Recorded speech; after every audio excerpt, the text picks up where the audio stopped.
सामुदायिक स्वास्थ्य हेतु शिक्षा एवं हिमायत के लिए काम करने वाले संसाधन समूह रिच ने आज मुंबई में गैर संचारी लोगों पर एक प्रभावशाली गोलमेज चर्चा का आयोजन किया, जिसमें भारत में एनसीडी के बढ़ते बोझ के विषय पर बात करने के लिए प्रमुख स्वास्थ्य चिकित्सकों, मीडिया, पेशेंट एडवोकेट्स को एक मंच पर लाया गया।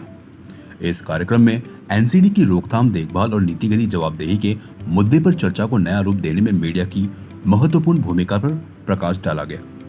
कार्यक्रम की शुरुआत रिच की उपनिदेशक सुश्री अनुपमा श्रीनिवासन के स्वागत भाषण से हुई, जिसमें व्यक्तिगत अनुभवों, चिकित्सा अंतर्दृष्टि और मीडिया द्वारा जिम्मेदारी के साथ कहानी कहने की भूमिका को जोड़ने वाली चर्चाओं के एक शक्तिशाली श्रृंखला के लिए मंच तैयार किया गया। डॉक्टर सुकृति चौहान द्वारा संचालित पहले सत्र में एनसीडी परिदृश्य एक चिकित्सक का दृष्टिकोण पर गहन चर्चा की गई। पैनलिस्टों में शामिल थे भारतीय कैंसर सोसाइटी में चिकित्सा मामलों की उप महानिदेशक डॉक्टर वंदना धामनकर, वरिष्ठ एंडोक्राइनोलॉजिस्ट और देवास की संस्थापक डॉक्टर उषा श्रीराम और सुप्रीम अस्पताल की वरिष्ठ स्त्री रोग विशेषज्ञ डॉक्टर सुप्रिया अरवारी। जागरूकता बढ़ाने के लिए चिकित्सीय पेशेवरों और मीडिया के मध्य ज्यादा सहयोग पर बल देते हुए डॉक्टर वंदना धामनकर ने कहा, कैंसर का नाम ही लोगों में भय उत्पन्न कर देता है और अक्सर इसे मौत का फरमान मान लिया जाता है। इंडियन कैंसर सोसाइटी में समुदायों के साथ काम करने के अपने अनुभव से हमने ये समझा है कि हम अपने संदेशों को सरल बनाना होगा और जो भी मीडिया चैनल उपलब्ध हैं उनका लाभ लेते हुए बीमारी से उभरे लोगों और उनके जिए हुए अनुभवों को प्रकाश में लाना होगा, जो बाकियों को उम्मीद दे सके। इसके बाद रेटिनोब्लास्टोमा सर्वाइवर सुश्री प्रीति फंड के साथ बातचीत हुई, जिसका संचालन सुश्री मानसी प्रभाकरण ने किया।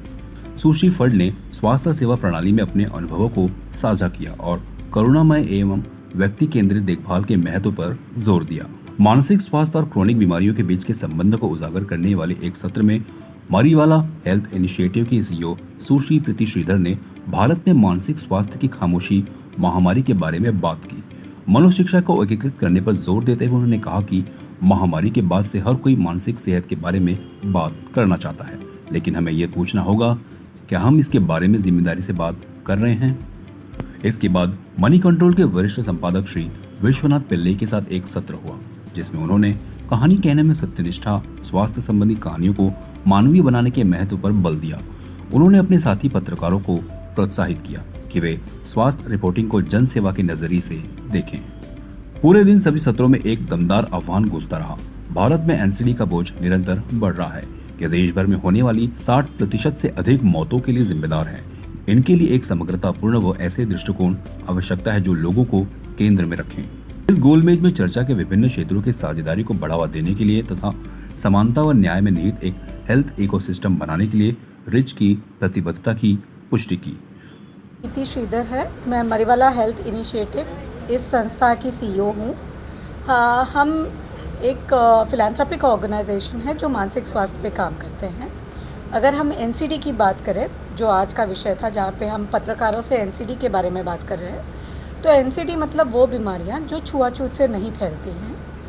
गवर्नमेंट के प्रोग्राम के हिसाब से देखें तो एनसीडी में मानसिक स्वास्थ्य, डायबिटीज़, हाइपरटेंशन और कुछ और बीमारियां हैं, कैंसर जैसी बीमारियां हैं। इन बीमारियों के बारे में आज के माहौल में बातें कम हो रही हैं। इन बीमारियों के बारे में जब बातें होती हैं तब वो मेडिकल अंदाज में होती हैं कि किसी और एक इंडिविजुअल के अंदाज में होती है कि किसी एक को कैंसर हो गया तो उसकी ज़िंदगी में कैसे बदलाव आया, उसके बावजूद कैसे ज़िंदगी में आगे बढ़े। लेकिन हम आज जो बात कर रहे हैं वो ये कहना चाहते हैं पत्रकारों से कि क्या आप अपनी समझ इस विषय पे बढ़ा सकते हैं, क्या आप इस विषय पे और बातें कर सकते हैं ताकि लोगों को इन बीमारियों के बारे में पता चले, और क्या पत्रकार जब उनकी कहानियाँ लिखे तो ये एक विषय कर लिखे, ना कि एक इंडिविजुअल कहानी कर लिखे। तो मेरे ख्याल से 15 से 20 बीमारियाँ कवर होती हैं एनसीडी में, पर गवर्नमेंट लेवल पे एनसीडी के अलग अलग प्रोग्राम्स चलते हैं। जैसे टीबी का एक पूरा प्रोग्राम है, वैसे एनसीडी लेकिन एक सिंगल प्रोग्राम का चलता है। मुद्दा हम ये कहना चाहते हैं कि जब हम एनसीडी के बारे में बात करें या कोई भी एनसीडी जैसे बीमारी के बारे में बात करें तो हम उनको 3 तरह से देखें।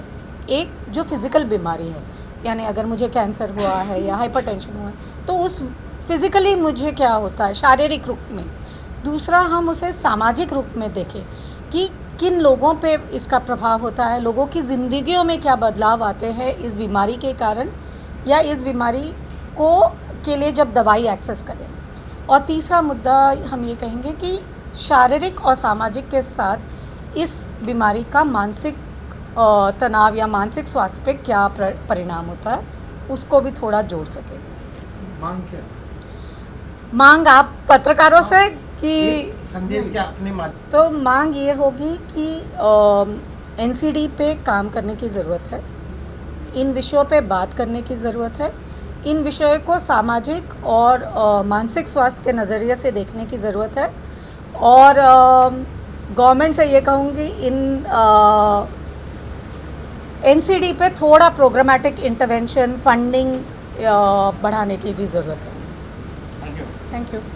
नमस्कार, मैं डॉक्टर सुप्रिया अरवारी, मैं गायनेकोलॉजिस्ट हूँ और यहाँ मैं हमारा जो नेशनल लेवल का संगठन है पॉक्सी, उसके एडोलेसेंट हेल्थ कमेटी की मैं नेशनल कोऑर्डिनेटर हूँ और गायनेकोलॉजिस्ट या डॉक्टरों का पर्सपेक्टिव पेश करने इस मुद्दे पे मैं चर्चा करने यहाँ आई हूँ। एनसीडीज़ के बारे में, एनसीडीज़ के बारे में हम बात किस लिए कर रहे हैं? 215 मिलियन डेथ्स पिछले 5 सालों में एनसीडीज़ के वजह से हुए। एनसीडी मतलब वो बीमारी जो छुआछूत से नहीं फैलती, अदर देन इन्फेक्टिव डिसऑर्डर्स, और इसमें ट्रीटमेंट के साथ साथ प्रिवेंशन को भी बहुत ज़्यादा महत्व है और हमारा जो इंडियन कल्चर है प्रिवेंशन को इम्पोर्टेंस नहीं देता।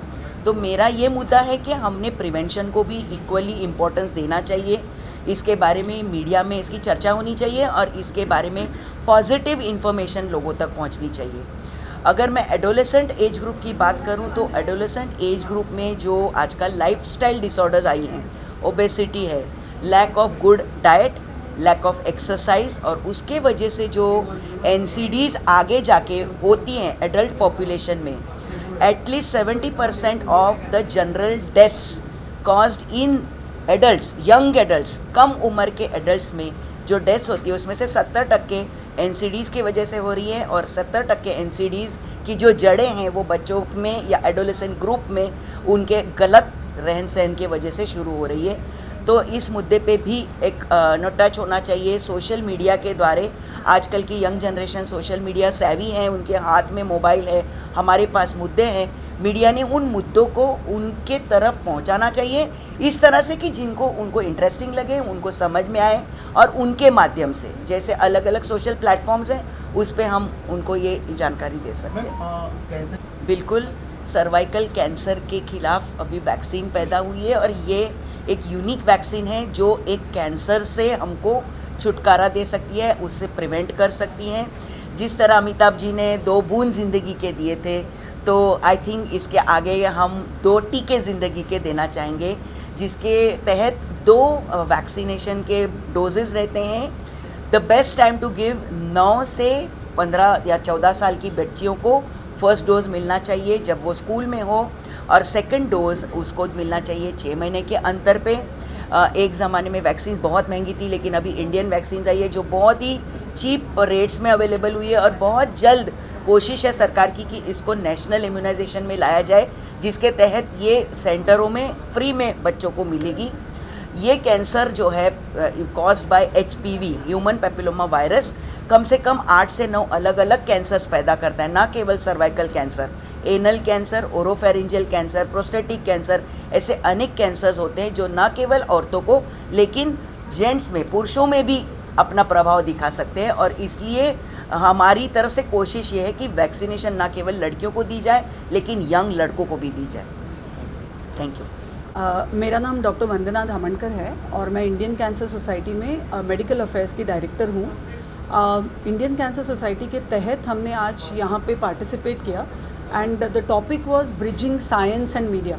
बहुत ही इंटरेस्टिंग कॉन्वर्सेशन रहा जिसमें हम मीडिया को राइट इन्फॉर्मेशन दे पाएँ on different types of NCDs.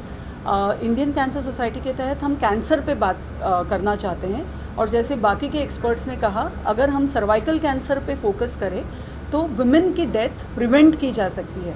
ये एक ऐसा कैंसर है जिसमें अगर आप बेटियों को और बेटों को भी 9 to 14 एज ग्रुप में वैक्सीन लगाए और 35 and 45 एज ग्रुप पे महिलाओं की स्क्रीनिंग की जाए विथ HPV DNA टेस्टिंग, तो बहुत सारे केसेस इनके सर्वाइकल कैंसर के प्रिवेंट हो सकते हैं। और इंडिया एक दिन WHO के गोल के तहत 2030 तक बोला गया है, लेकिन हम शायद आगे जाएंगे, सर्वाइकल कैंसर मुक्त हो सकता है।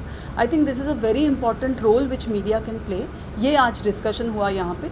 दूसरी इम्पॉर्टेंट बात हुई कि कोलैबोरेशन में कैसे काम किया जाए, कि सब जो इकोसिस्टम है कैंसर के लिए, जो कोई स्टेक होल्डर्स हैं, उन सबको साथ में लाके एक पावरफुल मैसेज थ्रू मीडिया कैसे दिया जाए।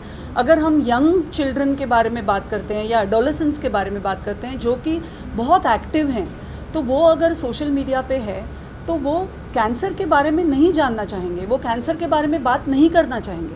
तो एज़ मीडिया हम कैसे कोलैबोरेट कर सकते हैं कि कुछ इनोवेशन करें, क्या मैसेज दें कि जो देखा जाए, जो पढ़ा जाए और उसके ऊपर एक्शन लिया जाए। ये sure. So I think government के बहुत सारे इनिशिएटिव्स हैं for prevention as well as treatment and survivorship. ये yes the incidence is rising, लेकिन अगर हमारा पूरा पॉपुलेशन आप देखें तो बहुत ज़्यादा है। तो ये जो पॉपुलेशन है उसमें सिर्फ 18% पॉपुलेशन कवर होता है थ्रू द रजिस्ट्रीज़। सो ये जो हम देख रहे हैं कि 13 लाख केसेस हैं, जो बढ़ेंगे 19 लाख होंगे, 20 लाख होंगे, ये टिप ऑफ द आइसबर्ग है। तो उनसे कहीं ज़्यादा केसेस आ सकते हैं। तो इनको रोकने के लिए, जैसे आज के पैनल में डिस्कशन हुआ, prevention is the best method. So कैसे लाइफस्टाइल को मॉडिफाई किया जाए, जो 4 इम्पॉर्टेंट लाइफस्टाइल मॉडिफिकेशन फैक्टर्स हैं, जैसे न्यूट्रिशन, टोबैको कंजम्पशन को कैसे चालू ही नहीं किया जाए, ना कि de addiction. Yes, de addiction is also equally important, लेकिन अगर चालू ही नहीं करेंगे तो बहुत सारी बीमारियां नहीं हो सकती है जो NCDs को प्रवृत्त करती हैं।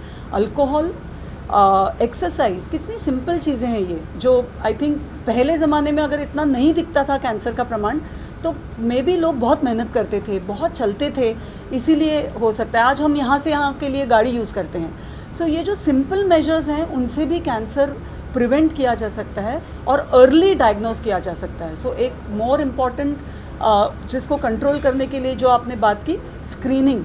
सो I think messages, please go and get yourself screened. कितने सारे कंपनीज़ हैं जो अपने एम्प्लॉयज़ को बोल सकते हैं, हम शुगर चेक करते हैं, हम ब्लड प्रेशर चेक करते हैं, तो क्या हम कैंसर की जांच नहीं कर सकते?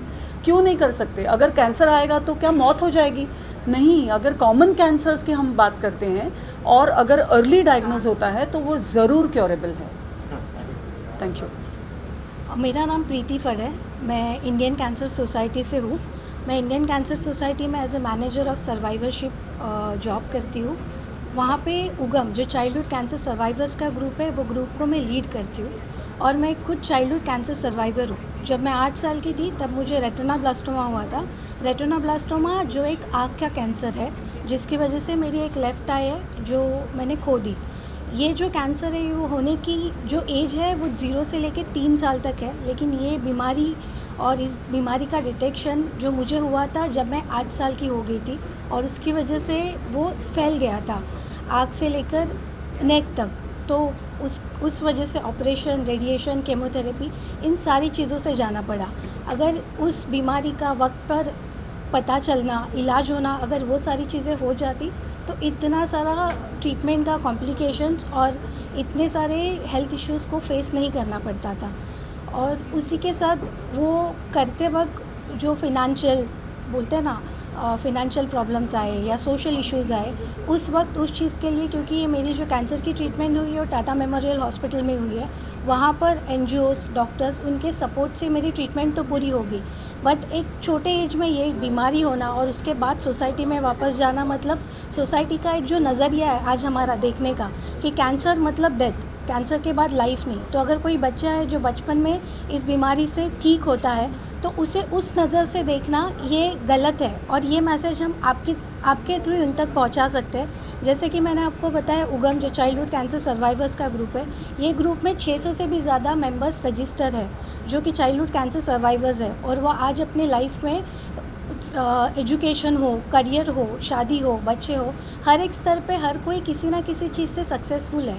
हाँ, चाइल्ड कैंसर के ट्रीटमेंट के बाद भी एक फॉलोअप रखना ज़रूरी होता है। जो लेट इफ़ेक्ट है उसको मॉनिटर करना ज़रूरी होता है। उसके लिए भी हॉस्पिटल्स में ACT क्लिनिक है, जिसके लिए मैं एग्जांपल दूंगी टाटा मेमोरियल हॉस्पिटल का।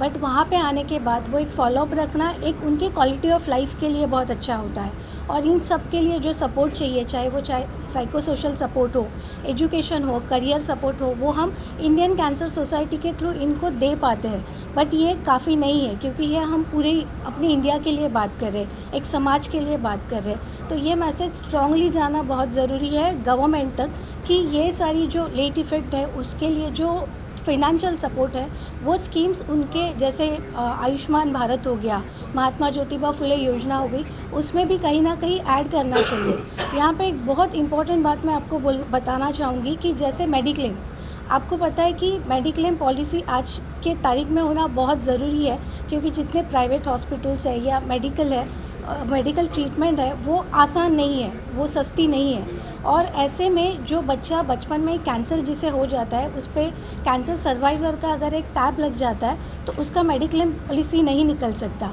हमारे यहाँ पे कोई भी मेडिकल जो पॉलिसी सर्विसेज देते हैं वो लोग मेडिक्लेम पॉलिसी नहीं निकालते। और इस चीज़ के लिए हम स्ट्रांगली कोशिश कर रहे हैं कि कैसे मेडिक्लेम पॉलिसीज़ सर्वाइवर्स की भी निकले, क्योंकि ऐसे तो नहीं हो सकता कि 8 साल में हुआ था, क्योंकि मेरी खुद की मेडिक्लेम पॉलिसी नहीं है, जबकि मेरे घर में आज सबकी मेडिक्लेम पॉलिसी है। तो ये बहुत इंपॉर्टेंट मुद्दा है कि इससे ये मुद्दा हम आपके थ्रू ही गवर्नमेंट तक या ये पॉलिसी तक पहुँचा सकते हैं।